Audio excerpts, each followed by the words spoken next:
So good morning students. Last class में अपन ने average depth of rainfall निकालने के दो मेथड पढ़ लिए थे। तो अर्थमेटिक मेथड पढ़ लिया था और अपन ने एक आइसोहाइड्रो मेथड पढ़ लिया था। अब जो अपन मेथड पढ़ने वाले हैं काफी इंपॉर्टेंट मेथड है, that is known as polygon method. That is known as, मैं यहाँ पे लिखता हूँ, 1 सेकेंड वेट,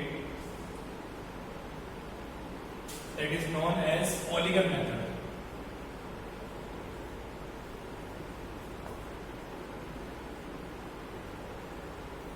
पॉलीगन मेथड, ठीक है। इसके बारे में देखते हैं पहले। This is also called wave area method. Wave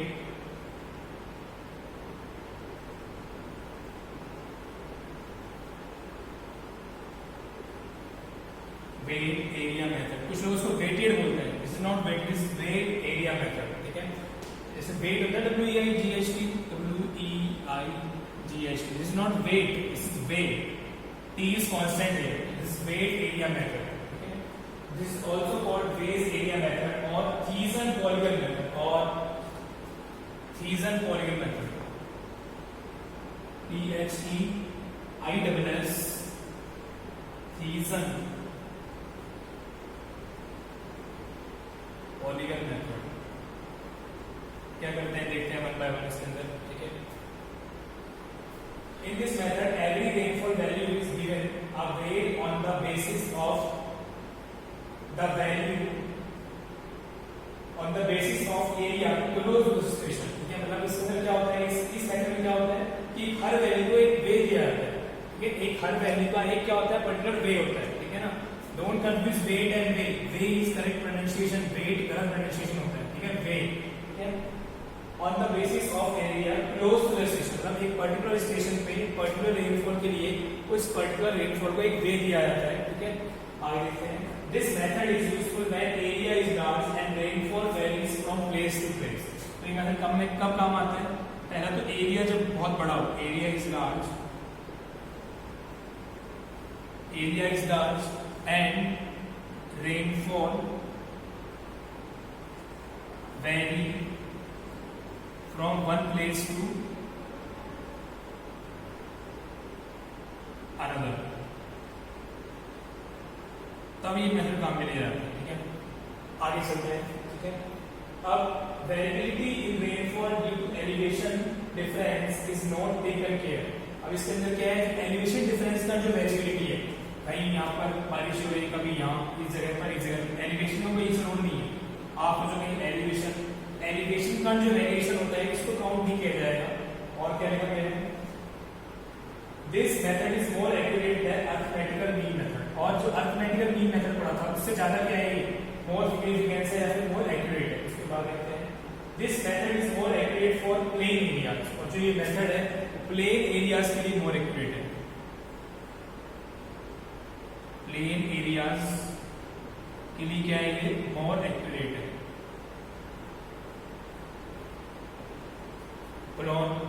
more accurate है। आगे देखते हैं इसके अंदर। अब इस मेथड को कैसे, इस मेथड से कैसे इम्प्लीमेंट किया जाता है वो देखो। तो देखो,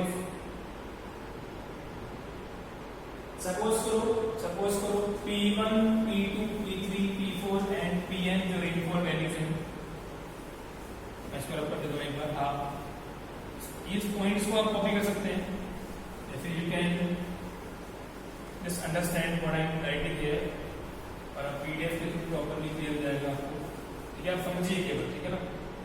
बेसिकली क्या है इसमें, P1, P2, P3, Pn the rainfall values and the corresponding areas. अगर P1, P2, P3, P4 और Pn जो वैल्यूज है वो A1, A2, A3, A4, An की रिस्पेक्ट में, इस एरिया के रिस्पेक्ट में वैल्यू P1, इसके रिस्पेक्ट में वैल्यू P2, किसकी है, रेनफॉल वैल्यूज है। रेनफॉल वैल्यूज ये क्या है, मेरे एरियाज, ठीक है। एरियाज तो क्या दिया हुआ है, then the average value will be given as. Average value कैसे निकालेंगे हम वो देखते हैं। अगर मान लो P1, P2, P3, P4 up to Pn, ये मैं रेनफॉल वैल्यू में, इनके रिस्पेक्ट में एरिया क्या दिया हुआ है मुझे, A1, A2, A3, A4 up to An। Average value कैसे निकालेंगे, उसको एवरेज वैल्यू बोलते हैं। पी एवरेज वैल्यू बोलते हैं, या फिर क्या बोलते हैं इसको, पी मीन बोलते हैं। कैसे कैलकुलेट करेंगे, P1A1 plus P2A2 plus P3A3 plus P4A4 plus up to PNAN divide by total area, divide by total area. अच्छा मैं इसका लिखता हूँ P1A1 upon A plus P2A2 upon A plus P3A3 upon A and PNAN upon A। आगे मैं इसका लिखता हूँ P1A1 upon A plus P2A2 upon A plus P3A3 upon A and PNAN upon A।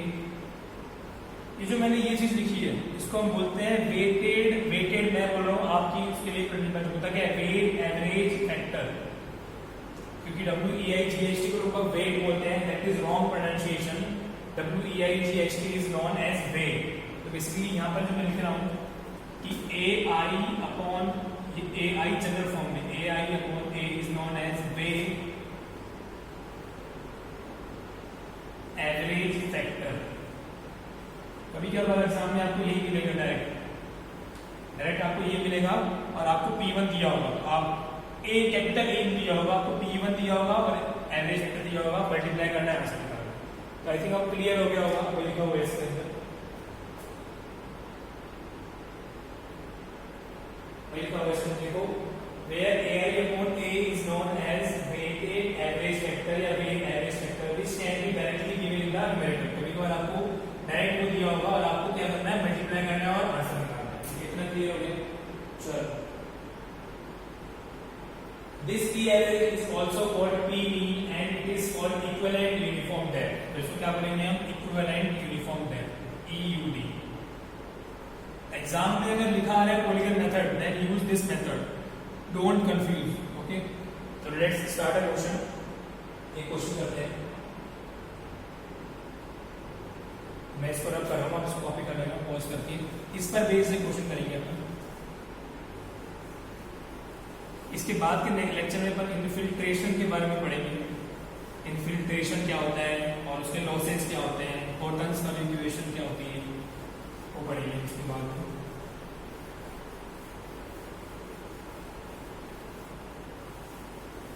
देखते हैं क्वेश्चन क्या लिखा हुआ है, the recorded annual rainfall from 5 rain gauge stations, the recorded average rainfall from 5 rain gauge stations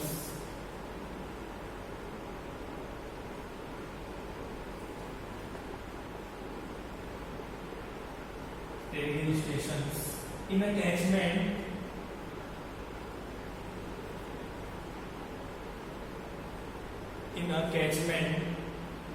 and the corresponding season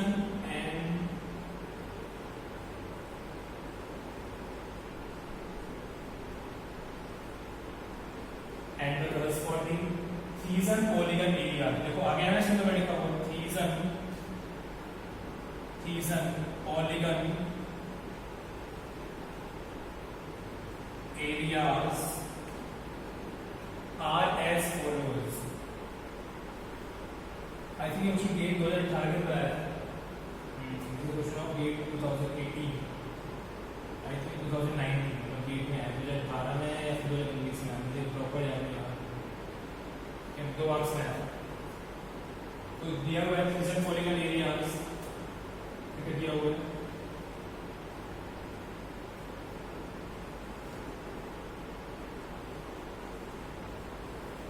एक तरफ दिया हुआ है रेनफॉल सेंटीमीटर में,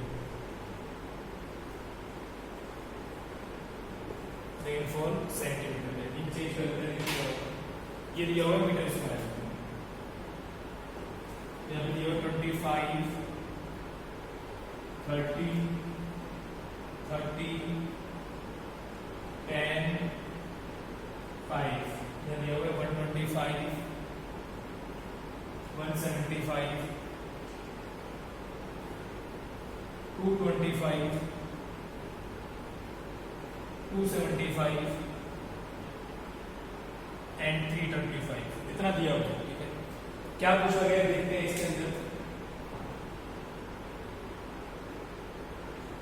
The scale of the map is 1/50,000. Scale भी दिया हुआ है।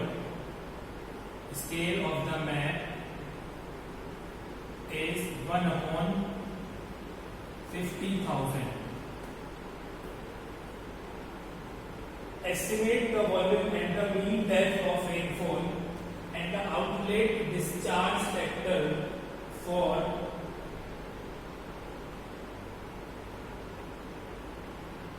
Outlet discharge factor for 12 months. अच्छा, ये दिया हुआ है कि जो आउटलेट डिस्चार्ज फैक्टर है वो 12 मंथ्स के लिए, मतलब टाइम जो दिया वो दे दिया हमको, टाइम जो दे दिया वो दे दिया 12 महीनों के लिए, 12 मंथ्स के लिए। और क्या दे दिया, and the run of coefficient is 0.3। Run of coefficient is 0.3। क्या निकालना है बेसिकली हमको यहाँ पर, एक तो निकालना है इसका मीन डेप्थ और क्या निकालना है वॉल्यूम। तो निकालना है estimate the volume and the mean depth, तो वॉल्यूम निकालना है एक तो, और एक मीन डेप्थ निकालनी है। चलो पहले एक बार आप इस क्वेश्चन को पोज करके ट्राई कीजिए, फिर मैं इस क्वेश्चन को कराऊंगा।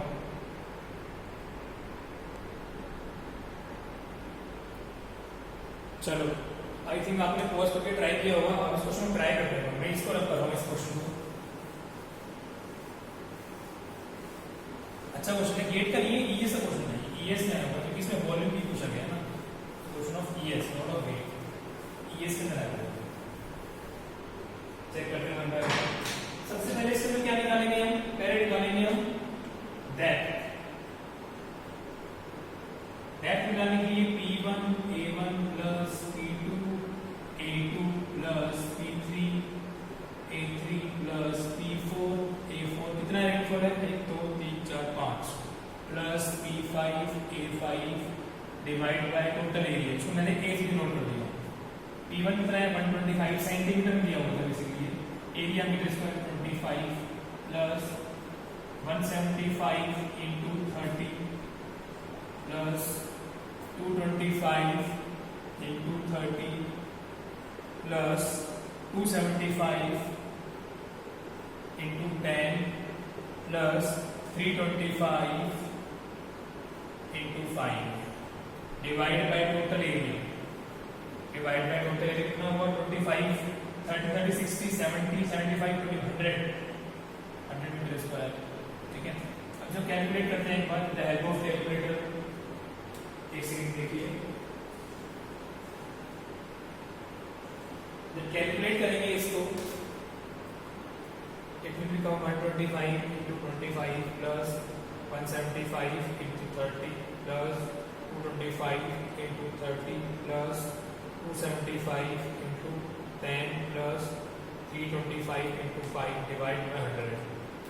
तो ये अप्रोक्सीमेटली आ रहा है 195 सेंटीमीटर, 195 सेंटीमीटर। इसको हम इक्विवेलेंट यूनिफॉर्म डेप्थ बोल सकते हैं, पी मीन बोल सकते हैं, पी एवरेज बोल सकते हैं। ठीक है, आधा क्वेश्चन कंप्लीट हो गया, आधा भी नहीं 1/4 क्वेश्चन कंप्लीट हो गया। अब नेक्स्ट क्या निकालना है, वॉल्यूम निकालना है। ठीक है, वॉल्यूम निकालने के लिए इन्होंने स्केल फैक्टर दे रखा है। ठीक है, इसको मैं रख कर रहा हूँ, वॉल्यूम निकालने के लिए हमको इन्होंने एक स्केल फैक्टर दे रखा है, टाइम दे रखा है, रन ऑफ कोफिशिएंट दे रखा है। ठीक है, इसके अंदर वॉल्यूम निकालना है, और पता है आपको वॉल्यूम क्या होता है, volume is equal to area into depth. Area पता लग जाए, डेप्थ तो पता है मुझे, डेप्थ तो मुझे पता है, एरिया निकालना है, उसके लिए मुझे स्केल दे रखा है मैप का। तुमको पता है रेफरेंस फैक्टर क्या होता है, reading on map, reading on map upon reading on ground, या फिर एक्चुअल रीडिंग बोलते हैं, रीडिंग ऑन ग्राउंड। अगर लेंथ के लिए है तो ऐसे आएगा, अगर एरिया के लिए तो क्या हो जाएगा, एरिया के लिए क्या हो जाएगा, ये डिफरेंस वेक्टर का होल स्क्वायर हो जाएगा। ठीक है, वही वापस से as it is reading on map upon reading on ground.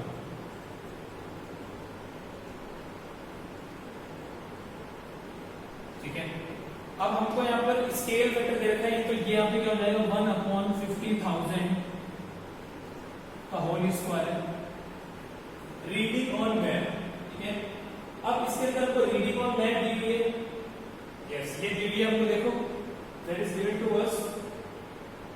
अच्छा, ये 1/50,000। ठीक है, ये आपको 100, देखो यहाँ पर हमने एरिया दिया हुआ 100, तो ये दिया हुआ मुझे 100। ठीक है, इंटू 10⁴ कर दूंगा। ठीक है ना, डिवाइड बाय क्या आ जाएगा, रीडिंग ऑन मैप आ जाएगा। ठीक है, तो reading on ground, sorry reading on ground आ जाएगा।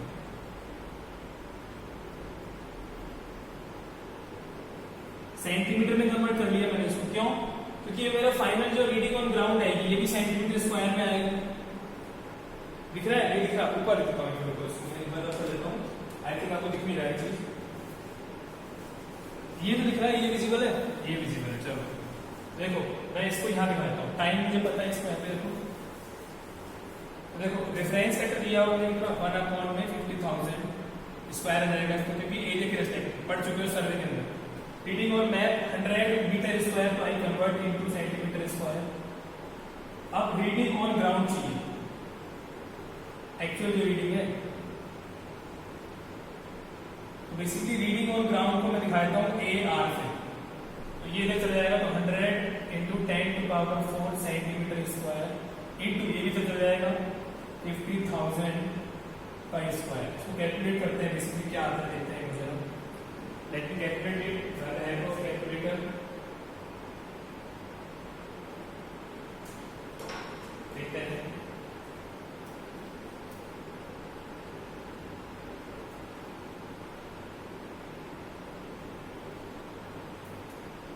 तो ये अप्रोक्सीमेटली आ रहा है बेसिकली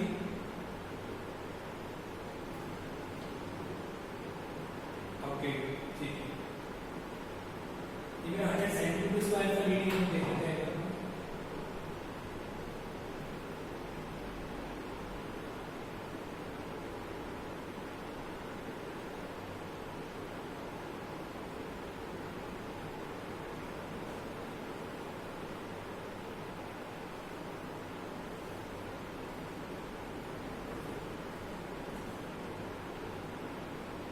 एक छोटी सी मिस्टेक यहाँ पर, ये जो एरिया दिया हुआ था ना, वो एरिया में दिया हुआ था सेंटीमीटर स्क्वायर में। ठीक है, इसको हम सेंटीमीटर स्क्वायर कहते हैं, कोई इशू नहीं है।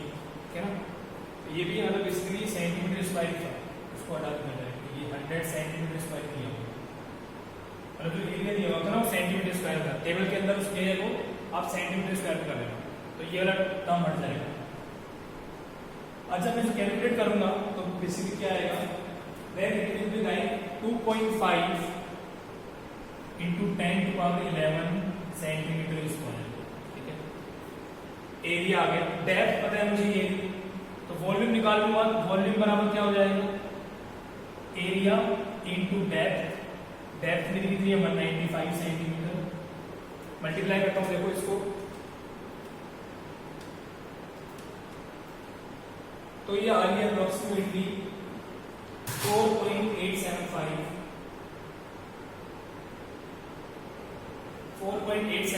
Into 10⁻13 centimetre cube. ठीक है, दिख रहा है ये, क्लियर है। ठीक है ना, या फिर इसको ऐसे कहूं मैं 4875 इंटू 10⁻10 सेंटीमीटर क्यूब। और मुझे पता है कि 1 मीटर में होता है 100 सेंटीमीटर, 1 मीटर क्यूब में कितने सेंटीमीटर, 10⁻6 सेंटीमीटर क्यूब। तो कन्वर्ट कर दूंगा इसको मीटर क्यूब में, तो ये आ जाएगा बेसिकली 4875 इंटू 10⁻4 मीटर क्यूब। ये वॉल्यूम आ गया, बेसिकली वॉल्यूम आ गया। अब इसमें और क्या दिया हुआ है, और क्या दिया हुआ है इसके अंदर देखते हैं, और दिया हुआ है इसके अंदर रन ऑफ। अब इसके अंदर एक रन ऑफ कोएफिशिएंट जो दिया हुआ है, ठीक है, ये क्या आ गया 4875 इंटू 10⁻4 सेंटीमीटर क्यूब आ गया। अब इसके रन ऑफ कोएफिशिएंट जो दिया हुआ था वो कितना दिया हुआ था, वो दिया हुआ था 0.3। इसका मतलब इसका मतलब ये हो गया कि इसका 0.3 से मल्टीप्लाई करेंगे तो भाई मेरा क्या होगा, रन ऑफ डिस्चार्ज हो जाएगा। ठीक है, वही तो क्वेश्चन दिया हुआ था। क्वेश्चन क्या दिया हुआ था, देखो क्वेश्चन क्या दिया हुआ था यहाँ पर, आउटलेट डिस्चार्ज निकालना है। डिस्चार्ज निकालने के लिए मुझे वॉल्यूम और टाइम पता होना चाहिए। वॉल्यूम तो आ गया है लेकिन कोफिशिएंट दिए हुए 0.3, तो मैं क्या करता हूँ, रन ऑफ डिस्चार्ज निकालना है। तो ये मेरा वॉल्यूम आ गया, लेकिन इसका मल्टीप्लाई क्या करूंगा, 0.3 से मल्टीप्लाई करूंगा तो क्या जाएगा, रन ऑफ वॉल्यूम आ जाएगा। ठीक है, तो क्या हो जाएगा 0.3 इंटू 4875 इंटू 10⁴ मीटर क्यूब। ठीक है, जब मैं ये करता हूं तो मेरे पास वॉल्यूम आएगा, बेसिकली वॉल्यूम कितना आएगा उसे करते हैं 4875 into 10⁴ into 0.3, that will be approximately 14.62 into 10⁶ metre cube. ये वॉल्यूम आ गया मेरा, ये मेरा वॉल्यूम आ गया, मुझे ये निकालना था वॉल्यूम। अब डिस्चार्ज कैसे निकालेंगे, तो मैं इसको रब कर रहा हूँ, ये पूरा मैं रब कर रहा हूँ। टाइम मुझे पता है, पर टाइम दिया हुआ है 12 महीने। ठीक है, बहुत सिंपल सा क्वेश्चन है। ठीक है ना, रन ऑफ वॉल्यूम निकालने के लिए रन ऑफ कोफिशिएंट से मल्टीप्लाई होगा, वॉल्यूम निकालने के लिए एरिया इनटू डेप्थ, एरिया निकालने के लिए स्केयर फैक्टर यूज में लिया। ठीक है ना, और एरिया है सेंटीमीटर स्क्वायर में था, तो मीटर स्क्वायर में था, तो उसमें कंफ्यूज कर रहा हूं सब। ठीक है, तो ये वॉल्यूम जो मेरा आ गया, बेसिकली ये आ गया 14.62 इंटू 10⁶ मीटर क्यूब, ये वॉल्यूम आ गया मेरा। टाइम दिया हुआ है मुझे कितना, 12 मंथ्स, 12 मंथ्स टाइम दिया हुआ है। अब इसको कन्वर्ट कर लेते हैं, इसके अंदर सेकंड में कन्वर्ट कर लेते हैं। देखो, एक महीना मतलब कितना, 12 मंथ्स दिया हुआ है टाइम। ठीक है ना, तो मैं टोटल मान लेता हूँ 365 डेज, पता नहीं कौन सा है, मैं मान लेता हूँ लीप ईयर में। और एक दिन के अंदर कितने सेकंड, 86400 सेकंड, ये मुझे पता है, हम पढ़ चुके हैं फर्स्ट ईयर। इसको कैलकुलेट करता है बेसिकली, कैलकुलेट करेंगे इसको, that will approximately ये आ जाएगा मेरा 378432000 सेकेंड। ये मेरा टाइम है, ये मेरा वॉल्यूम है। तो वॉल्यूम डिवाइड बाय टाइम कर दूंगा, डिस्चार्ज निकालना है मुझे, 14.62 into 10⁶ divide by 378432000 divide by,